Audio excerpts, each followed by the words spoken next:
Alors, j'ai dit que je préparais une autre vidéo pour ce matin, pour ceux que la prophétie intéresse. Alors, je vous invite à tourner dans Hébreu, chapitre 1. Je vais remettre mes lunettes pour être capable de... Parce qu'on va avoir plusieurs textes à lire. Euh, Ce que je veux faire, je veux juste vous dire que par rapport à ce qui s'en vient sur l'avenir qui est réservé à notre terre, il y a deux positions qui s'affrontent. Alors, il y en a qui croient que lorsque Jésus va revenir, eh bien, toute la terre va être détruite, les cieux vont être détruits, et tout s'arrête là, finalement. Et donc, il n'y a pas de 1000 ans sur terre, un règne de Jésus pour la nation d'Israël. Et puis, donc pour eux, et il y a des textes qui peuvent aller dans ce sens-là, de montrer que quand Jésus va revenir, bien tout va disparaître. Maintenant, il y a d'autres qui croient sérieusement au millénium, qui croient qu'il y a un avenir pour Israël. Dieu a des promesses pour Israël d'une façon spéciale et il faut que ça se réalise littéralement. Donc, pour eux, il y a une façon de... Quand Jésus va revenir, c'est vrai qu'il va y avoir des destructions, mais ça va s'étaler sur le jour de l'Éternel qui représente pour eux 1000 ans. Et finalement, quand il y aura une destruction totale de la terre et des cieux, bien, ça aura lieu à la fin du millénium. Alors, ils étirent le jour de l'Éternel, puis pour être capable d'entrer la destruction de la terre là-dedans et des cieux, et de parler de nouveaux cieux, nouvelle terre. Donc ça, c'est les deux positions et, qui s'affrontent. Moi, j'en ai une troisième à proposer qu'on va regarder, puis je pense que ça peut permettre de réconcilier beaucoup de textes, à mon avis. Alors, on va regarder un petit peu, à partir d'Hébreux, chapitre 1, regardez ça ici, ça dit, par exemple, au verset 10 et 11, c'est toi, Seigneur, qui, au commencement, a fondé la terre et le ciel est l'œuvre de tes mains. Eux, ils disparaîtront, tandis que toi, tu restes là. Ils vieilliront tous comme un vêtement. Tu les enrouleras comme un manteau. Ils seront remplacés comme un vêtement, mais toi, tu es toujours le même. Ton existence n'aura pas de fin. Donc, ici, moi, ce que je crois, c'est que quand ça dit au verset 11, « Eux, ils disparaîtront », ça n'inclut pas la terre. Mais ça parle juste des cieux. D'ailleurs, les cieux sont au pluriel. En grec, je veux juste le vérifier. Uranoï. Attendez. Alors, ici, c'est ça, Uranoï. Donc, les cieux sont mis au pluriel. Alors, je crois que c'est eux qui...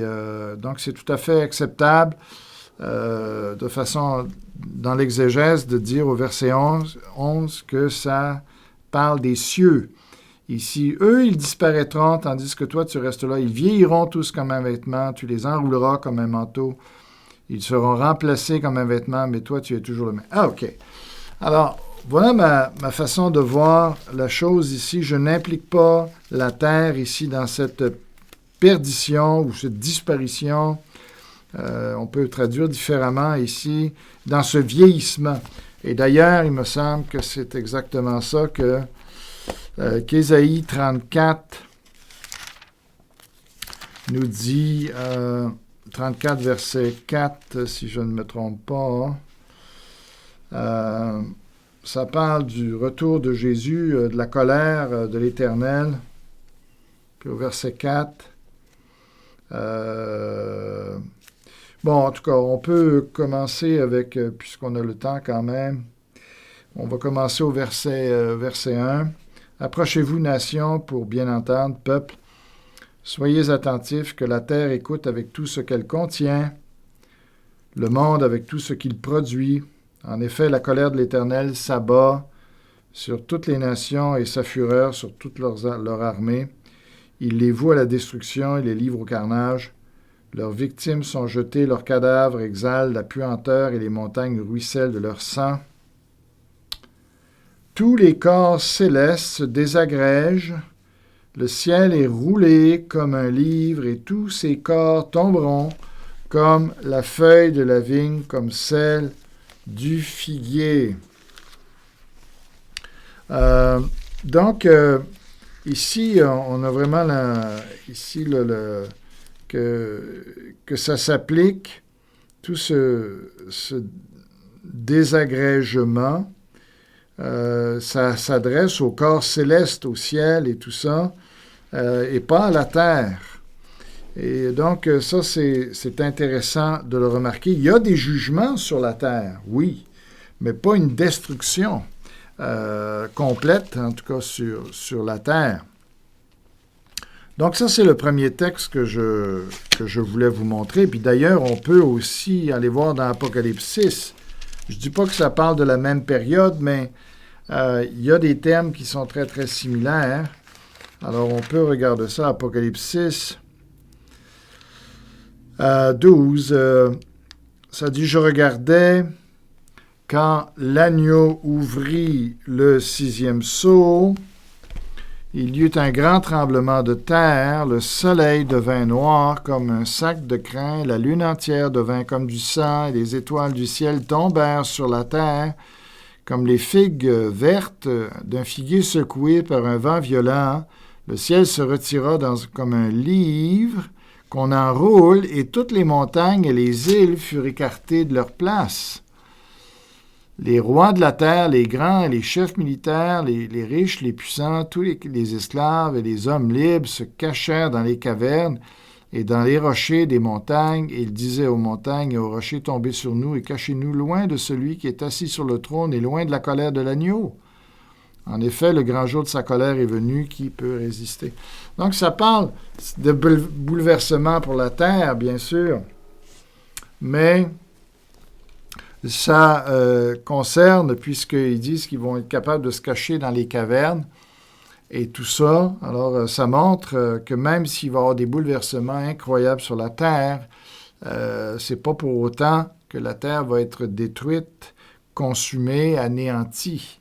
D'accord? Mais par contre, pour les cieux, ça va être beaucoup plus sérieux que ça, puisqu'il dit qu'ils vont tomber littéralement, ça va se décomposer. Toutes les planètes qu'on voit, tous les astres qu'on voit autour de nous, les étoiles et tout ça va tomber littéralement en morceaux.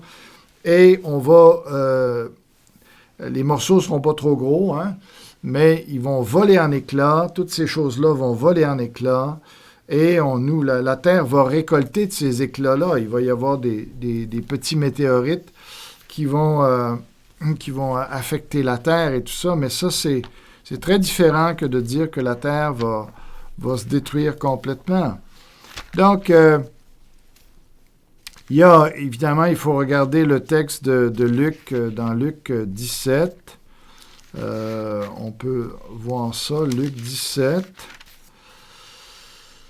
Et on va lire... voilà. Luc 17, verset 22. Puis il dit aux disciples, « Un temps viendra où vous désirerez voir même un seul jour du Fils de l'homme, et vous ne le verrez pas. » Ça, c'est Jésus. On vous dira, « Il est ici, il est là, n'y allez pas, n'y courez pas. » Donc, à la fin, il y a toutes sortes de gens qui vont dire, qui vont se faire passer pour Jésus, et puis qui vont dire, « Ah, il est apparu là, etc. » Puis les gens vont courir comme ça pour voir Jésus. Finalement, ça va être des faux prophètes qui vont voir, ça ne sera pas vraiment le vrai Jésus. En effet, tout comme l'éclair resplendit et brille d'une extrémité du ciel à l'autre, ainsi sera le Fils de l'homme dans son jour. Mais il faut auparavant qu'il souffre beaucoup et qu'il soit rejeté par cette génération. Ce qui est arrivé à l'époque de Noé arrivera de même au jour du Fils de l'homme. Les hommes mangeaient, buvaient, se mariaient leurs enfants jusqu'au jour où Noé est entré dans l'arche, puis le déluge est venu et les a tous fait mourir. Ce sera comme à l'époque de Lot, les hommes mangeaient, buvaient, achetaient, vendaient, plantaient, construisaient. Mais le jour... J'aurais dû prendre de l'eau.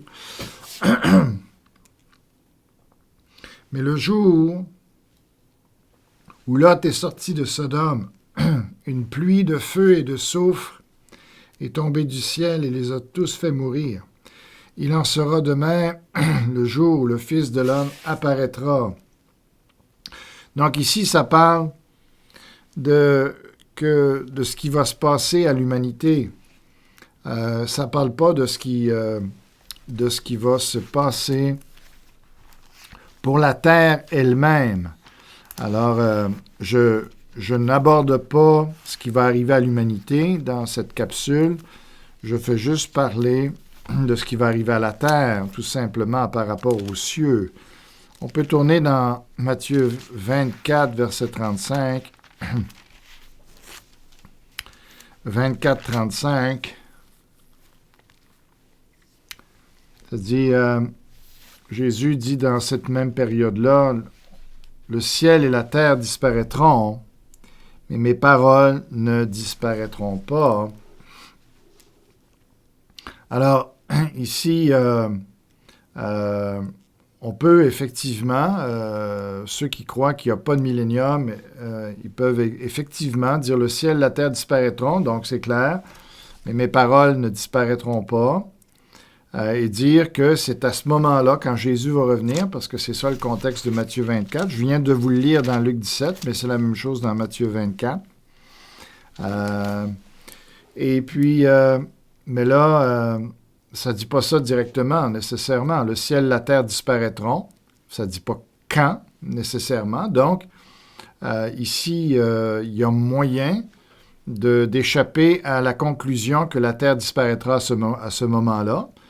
Même le ciel, c'est pas si clair que ça va avoir lieu à ce moment-là.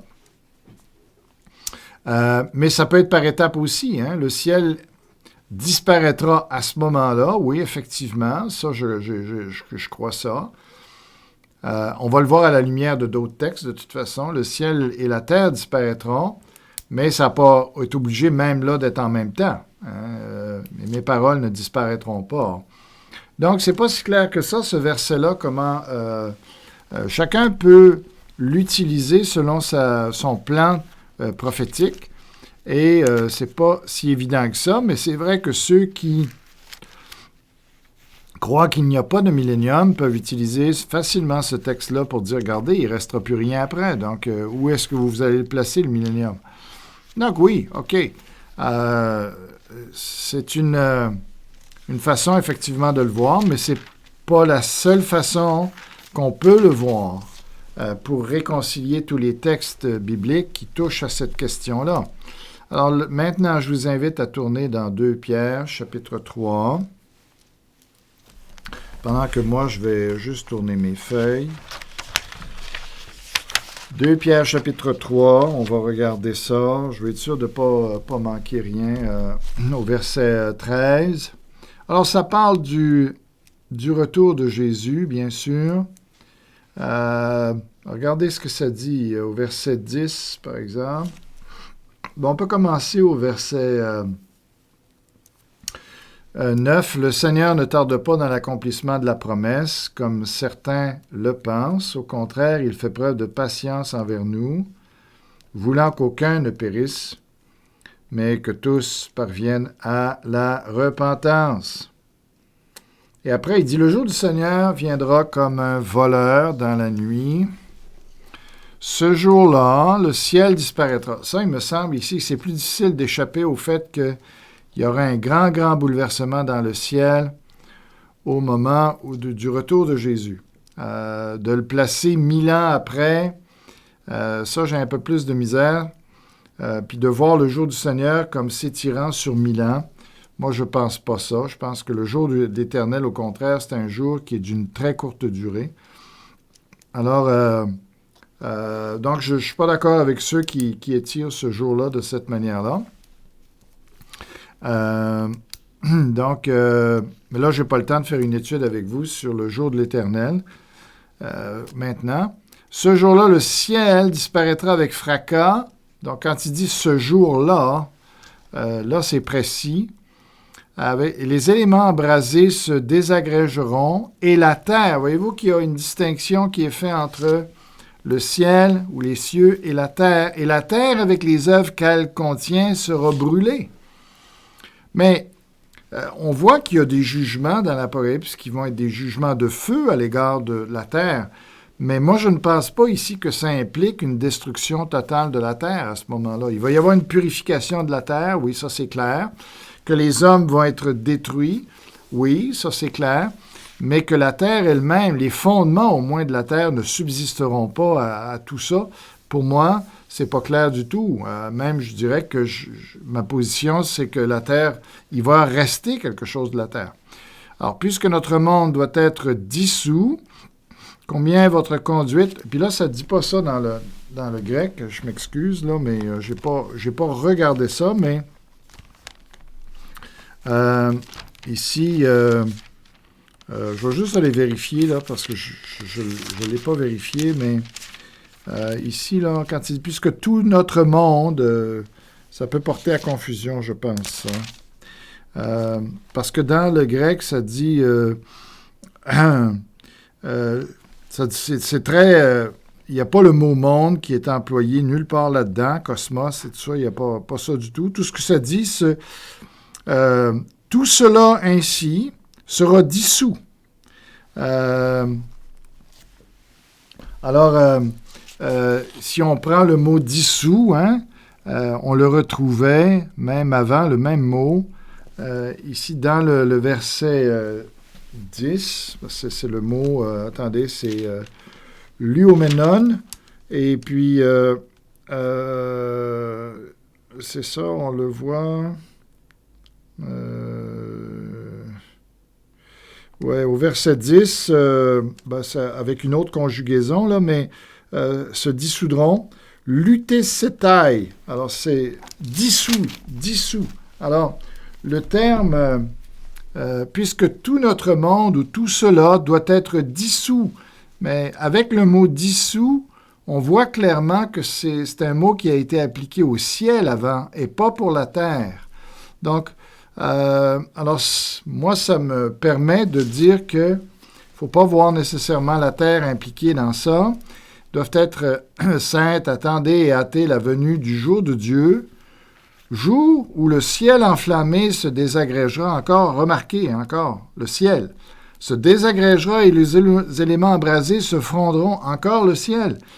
Regardez avant au verset 10, ce jour-là le ciel disparaîtra avec... Les éléments embrasés se désagrégeront et la terre. Donc, ça ne parle pas du ciel. Mais nous attendons conformément à sa promesse un nouveau ciel et une nouvelle terre où la justice habitera. Alors, mais ce n'est pas de la même nouveauté. Ce sera réellement des nouveaux cieux à ce moment-là, quand Jésus va revenir, déjà. Mais ça sera une terre renouvelée par les jugements qui auront été donnés sur la terre. Alors, ceci est conforme à ce qui est dit dans Ésaïe. Maintenant, on va regarder Ésaïe 65. Ésaïe 65, un texte qui cause beaucoup de problèmes aux deux positions qui sont en affrontement, mais qui ne me créent pas du tout de problème pour moi. Alors, qui croient au millénium. Alors, je vais ici, Ésaïe 65, OK, au verset 13. C'est pourquoi, voici ce que dit le Seigneur l'Éternel, mes serviteurs mangeront tandis que vous aurez faim, ils boiront tandis que vous aurez soif. Donc, ça parle ici du jugement qui va départager on va dire les bons et les méchants, là, OK, juste pour... couper court, là. Ils seront dans la joie, tandis que vous connaîtrez la honte. Ils chanteront de bonheur, ça c'est les sauvés, tandis que vous crierez de douleur et vous vous lamenterez l'esprit brisé. Ça, c'est les gens qui vont être dans la condamnation. Vous laisserez votre nom comme une formule de malédiction à ceux que j'ai choisis. Ils diront que le Seigneur l'Éternel te fasse mourir comme eux. Quant à ses serviteurs, l'Éternel leur donnera un autre nom. Celui qui voudra être béni dans le pays voudra l'être par le Dieu de vérité. Et celui qui prêtera serment dans le pays le fera au nom du Dieu de vérité. Et ça, c'est le millénium, selon moi. Les détresses passées seront oubliées, elles seront cachées à mes yeux. En effet, regardez à quel moment il parle ici des nouveaux cieux, nouvelles terres. C'est ça qui crée le problème dans les deux autres positions. En effet, je crée un nouveau ciel, une nouvelle terre, où on ne se souviendra plus des premiers événements, ils ne viendront plus à l'esprit. Réjouissez-vous plutôt et soyez pour toujours dans l'allégresse à cause de ce que je crée, car je crée Jérusalem pour qu'elle soit une source d'allégresse et son peuple pour qu'il soit une source de joie. Donc moi, je pense que c'est la vraie Jérusalem qui est ici sur la terre, là. Donc, certains doivent absolument spiritualiser ici Jérusalem pour faire la Jérusalem céleste ici pour les chrétiens, alors que c'est pas de ça que ce texte-là parle. Il dit « Je ferai de Jérusalem mon allégresse, de mon peuple ma joie ». Donc ça, c'est les Juifs. On n'y entendra plus le bruit des pleurs et les cris de détresse. Il n'y aura plus de nouveau-nés qui vivent quelques jours seulement, ni de vieillards qui meurent avant d'avoir terminé tout son parcours. Celui qui mourra à 100 ans sera considéré comme jeune, et celui qui n'atteindra pas 100 ans sera considéré comme maudit. Wow! Alors ça ne peut pas être l'éternité. Donc, on est obligé de spiritualiser tout ça si on croit que les nouveaux cieux, nouvelles terres, ici qu'on parle, oui, que ça arrive quand Jésus va revenir, je n'ai pas de problème avec ça. Ça, c'est ma position, qu'il y aura des nouveaux cieux, nouvelles terres à ce moment-là. Mais, pour un millénium où tout ne sera pas encore parfait, où, comme on le voit ici, il y aura encore de la mortalité pour certaines personnes et un vieillissement pour certaines personnes. Mais alors, tous ceux qui croient que les nouveaux cieux, nouvelles terres, puis la terre aura été détruite complètement, eh bien, tout ça ici, puisque ça serait l'éternité, ils sont obligés de le spiritualiser, de dire, c'est pas vraiment la mort, ou il faut comprendre ça différemment. Et ça, c'est vraiment un problème pour eux. L'autre problème, pour ceux qui sont pas d'accord que les nouveaux cieux, nouvelles terres sont avant le millénium, eux autres, ils ont un problème avec ça parce que en même temps ici que ça parle de nouveau ciel et nouvelle terre, en même temps, on parle de mortalité, on parle de malédiction, et ensuite, donc pour eux, ça ne va pas du tout ensemble non plus. Donc, ils ont vraiment un problème avec ça. Mais si vous croyez qu'effectivement, il y aura un nouveau ciel, dans le sens vraiment nouveau, complètement nouveau, quand Jésus va revenir, à la suite des destructions qu'il y aura eu, mais une terre seulement renouvelée, bien oui, pour 1000 ans, on va voir ces choses-là. Il va y avoir de grands changements dans la durée de vie des gens et tout ça, dans ce qui va se passer sur la terre parce qu'il va régner sur la terre. Mais ça n'empêche pas du péché encore, de la mortalité. Donc, ce n'est pas un état parfait. Donc, ça va très bien avec le millénium. Mais alors, pourquoi parler de nouveau ciel, nouvelle terre? Dans le sens que je le dis, de ce que j'ai voulu vous expliquer. Ils reconnaîtront... Alors, verset 21, ils reconstruiront des maisons, les habiteront, ils planteront des vignes et en mangeront le fruit. Il ne construira pas des maisons pour qu'un autre les habite, ne feront pas des plantations pour qu'un autre en mange, car la vie des membres de mon peuple sera aussi longue que celle des arbres, et ceux que j'ai choisis jouiront du fruit de leur travail.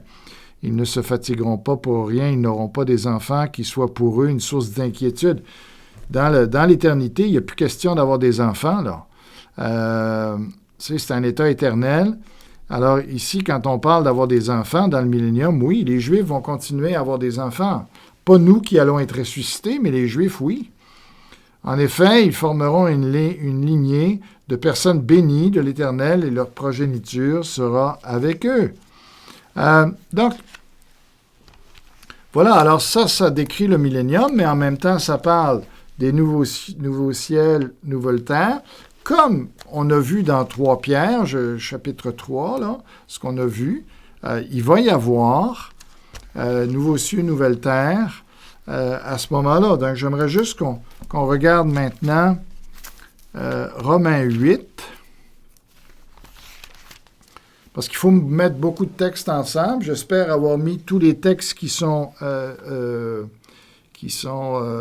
pertinents à cette discussion-là ensemble. Moi, c'est mon idée, mais on pourrait m'emmener d'autres vérités peut-être que je pourrais reconsidérer, parce que si on veut soutenir quelque chose, il faut absolument que la Bible soit tout ensemble, puis qu'elle se réconcilie tout ensemble. C'est ça qui va être la vérité, c'est ça qui va être le point qui... Donc, il faut chercher à mettre les positions qui sont contradictoires. Il faut chercher des solutions pour mettre tout ça ensemble. Moi, je propose celle que je propose, mais jusqu'à ce qu'elle soit démontrée que c'est pas la vérité, bien, c'est correct. Mais moi, je pense que ça réconcilie tous les textes auxquels, en tout cas, moi, je pense. Alors, si on regarde dans Romains 8, par exemple, les versets 18, ça dit « J'estime que les souffrances du moment présent ne seront pas dignes d'être comparées à la gloire qui va être révélée pour nous. De fait, la création attend avec un ardent désir la révélation des fils de Dieu. En effet, la création a été soumise à l'inconsistance, non de son propre gré, mais à cause de celui qui l'y a soumise. Toutefois, elle a l'espérance d'être elle aussi libérée de l'esclavage, de la corruption, pour prendre part à la glorieuse liberté des enfants de Dieu. » J'ai toujours eu un problème avec ce texte-là parce que si la terre est complètement détruite, ou même les cieux sont complètement détruits, comment on peut parler que la création va avoir part dans l'espérance d'être elle aussi libérée de l'esclavage, de la corruption, pour prendre part à la glorieuse liberté des enfants de Dieu? Si on la détruit et qu'on en fait une autre, il faut vraiment tirer un peu la logique pour essayer de voir comment elle participe. C'est le principe seulement de la terre, mais ce n'est même pas la même terre. Donc, tu sais, la vieille terre ne participera pas dans cette libération-là. Alors que le texte ici semble nous dire que non, il y a vraiment un espoir pour la terre de jouir de la même liberté que les enfants de Dieu ont, puis elle attend ça d'ailleurs.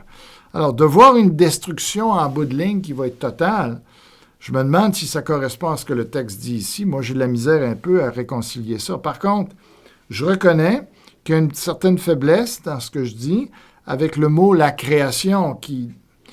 Ici, moi, ce qui ferait bien mon affaire, c'est de l'interpréter. La terre a été soumise à l'inconstance, non de son propre gré, mais à cause de celui qui lui a soumis. Je dois jouer sur le terme création ici pour parler de la création terrestre, avec les animaux, parce que c'est ça, finalement, que Adam a soumis. Donc, moi, je suis à l'aise quand même de faire ça, mais je reconnais que le terme création peut facilement être interprété pour impliquer aussi les cieux. Alors là, les cieux, je suis d'accord qu'ils vont être dissous, qu'ils vont être tout ça. Là. Pour les cieux, je ne vois pas tellement d'espérance de participer à la liberté. Eux, ils vont être carrément changés. Ils vont être comme un manteau qu'on enlève, comme on a vu dans Hébreux. Donc, voilà, alors vous comprenez comment je vois ce texte-là pour l'harmoniser avec les autres. Maintenant, j'aimerais qu'on regarde Hébreux 12, Hébreux 12, versets 26 à 28. Ça dit... On peut commencer à 25, juste faites attention, ne refusez pas d'écouter celui qui parle. En effet, les hommes qui ont rejeté celui qui les avertissait sur la terre n'en ont pas réchappé. Combien moins échapperons-nous si nous détournons de celui qui parle du haut du ciel? Lui dont la voix avait alors ébranlé la terre. On pense à ce qui s'est passé avec Noé, probablement, ici. Il a maintenant fait cette promesse une fois encore. J'ai vérifié dans le grec, c'est vraiment ça que ça dit. Je ne suis pas à l'aise avec la traduction qui dit une dernière fois. Le mot eschatos et tout ça n'est pas employé.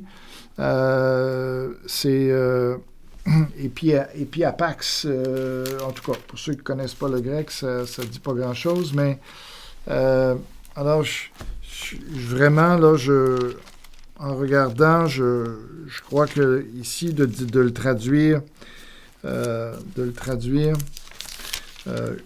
une fois encore, ça me semble que c'est légitime. Si vous me permettez, je vais juste regarder 12-26 ici. 12-26. C'est ça. Epiapax. Encore une fois. Donc, je fais trembler non seulement la terre, mais aussi le ciel. Les mots « une fois encore » indiquent bien que les choses qui appartenant au monde créé peuvent être ébranlées, disparaîtront afin que celles qui sont inébranlables subsistent. C'est pourquoi, puisque nous recevons un royaume inébranlable, attachons-nous à la grâce qui nous permet de rendre à Dieu un culte qui lui soit agréable, avec respect et avec piété. Notre Dieu est en fait un feu dévorant. Alors, une fois encore, je fais trembler non seulement la terre, mais aussi le ciel. Pas de problème. Alors, une fois encore, je ne peux pas tout dire à cause d'Apocalypse 20. Il va falloir que je termine avec Apocalypse 20 pour que vous compreniez bien. Ici, encore, je fais trembler non seulement la terre, mais aussi le ciel. Les mots, une fois encore, indiquent bien que les choses qui appartenant au monde créé peuvent être ébranlées, disparaîtront, afin que celles qui soient inébranlables subsistent. Alors, ici, ça crée une certaine difficulté.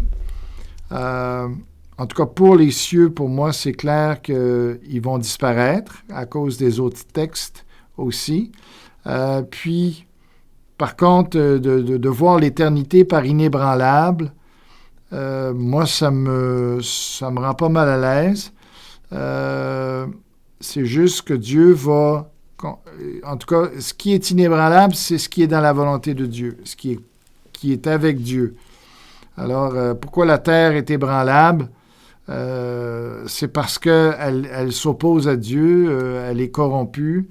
Donc, quand Jésus va revenir, moi, je crois qu'il va y avoir un aspect inébranlable dans ça, dans le sens, non pas que la terre sera à ce moment-là éternelle, cette terre-là sera éternelle, mais encore là, c'est possible, vous allez le voir avec Apocalypse 20, comment je réconcilie ça avec ça. Alors, inébranlable, ça parle peut-être pas juste de l'aspect physique, mais parce que tant qu'une chose est dans la volonté de Dieu, eh bien, elle est inébranlable. Et ce qui peut ne pas empêcher Dieu, en tout cas, ce qui peut permettre à Dieu de décider de la changer quand même, et puis ça ne viendrait pas en contradiction avec l'aspect inébranlable. En tout cas, vous pourrez méditer là-dessus. Moi, je suis quand même à l'aise avec ce que je dis là-dessus, mais j'avoue que c'est peut-être un texte un peu plus difficile. Apocalypse 20, alors, parce que si on a déjà un nouveau ciel puis une nouvelle terre quand Jésus revient, pourquoi reparler de qu'est-ce qui va arriver finalement à la terre après le millénium, puisque ça dit dans Hébreu ici, une fois encore. Donc, si ça se passe à la fin, quand Jésus revient, et non pas à la fin du millénium, là, on pourrait penser qu'il y a un problème une fois encore. Donc, puisque il y aurait une destruction quand Jésus revient, puis il y en aurait une autre après le millénium. Mais c'est là que je vous emmène à Apocalypse 20, puis à regarder exactement les termes qui sont employés. Alors, ça dit, par exemple, au verset 11, « Je vis alors un grand trône blanc, celui qui était assis dessus, la terre et le ciel s'enfuirent loin de lui, et l'on ne trouva plus de place pour eux. » Ah, alors ça ne dit pas que ça va être détruit. Ça dit ça va être chassé. Éloignés, il n'y aura plus de place pour eux. On pourrait dire, bon, à ce moment-là, mais s'il n'y a plus de place pour eux, ils doivent être anéantis. Oui, c'est vrai que c'est une façon de le voir, mais aussi, il y a moyen de jouer quand même avec ça, dans le sens que devant Dieu, ou en tout cas par rapport à la terre, ou en tout cas au ciel et à la terre que Dieu va créer, il n'y aura plus de place par rapport à cette nouvelle terre et nouveaux cieux, il n'y aura pas de place dans cet ensemble-là avec l'ancienne terre, puisque ce sera un nouveau ciel, nouvelle terre parfaite.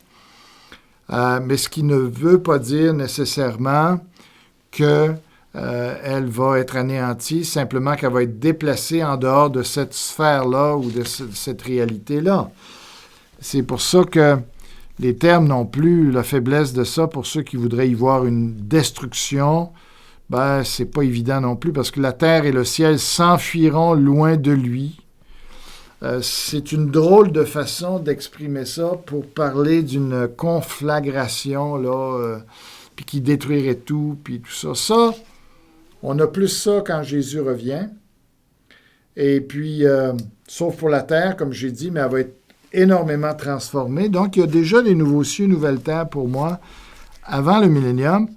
Et il y aura réellement une nouvelle terre et de nouveaux cieux après le millénium aussi, mais sans impliquer la destruction ou le bouleversement de la terre et des cieux que Dieu aura reformés durant le millénium.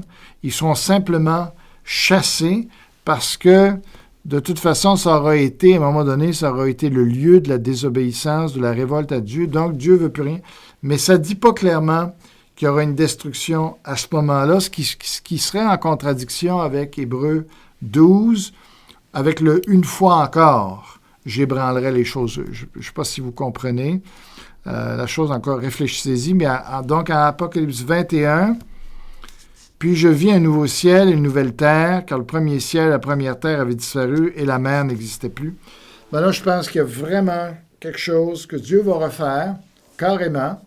Donc, pour moi, il y a 2 fois où Dieu va faire une nouvelle terre, une nouvelle cieux, mais ce n'est pas exactement de la même façon que ça va se faire. Alors, c'est comme ça que je réconcilie les choses. Et aussi, pourquoi? Bien, parce que je crois profondément au millénium, puisque Apocalypse en parle. C'est ça. Et puis, je n'accepte pas l'interprétation qui spiritualise ça. Elle ne me convainc pas du tout. En plus de ça, il y a toutes les prophéties de l'Ancien Testament qui concernent Israël sur la terre, à partir de Jérusalem, il faudrait toutes les spiritualiser ou toutes leur trouver un sens nouveau que les Juifs n'ont jamais compris, n'ont jamais vu les choses de cette manière-là. Alors ça, je trouve pas ça honnête de faire ça. Je trouve que l'interprétation littérale, prendre le texte comme on voit que c'est la façon la plus facile de le comprendre, la façon la plus directe de le comprendre, ou évidente. Alors, il y a ça qui... Sinon, je pense qu'on a beaucoup plus de problèmes avec... si on croit qu'une terre et une nouvelle terre, nouveau ciel arrivent carrément quand Jésus revient. On élimine le millénium, puis on élimine toutes ces promesses-là qui concernaient Israël, et on les spiritualise pour les appliquer à l'Église avec beaucoup de pirouettes intellectuelles, je trouve. Donc, moi, ça ne me convient pas du tout. Donc, voilà. Puis en plus, ben, quand Jésus revient, la terre est détruite. Je ne sais pas où va se faire à ce moment-là le jugement des nations aussi, qui semble se passer justement sur la terre. Alors, ça non plus, ça ne semble pas concorder. En tout cas, pour moi, je trouve que cette proposition que je fais vient réconcilier beaucoup de choses. Alors, ça me fera plaisir que vous me donniez des commentaires s'il y a des textes auxquels je n'ai pas pensé, parce que c'est quand même, il faut regarder tout ce que la Bible dit, tous les versets qui peuvent influencer sur cette discussion-là. Alors, ça me ferait plaisir de voir, puis possiblement modifier ma façon de voir les choses. En tout cas, je le propose à réflexion, à étude pour ceux qui s'intéressent à la prophétie.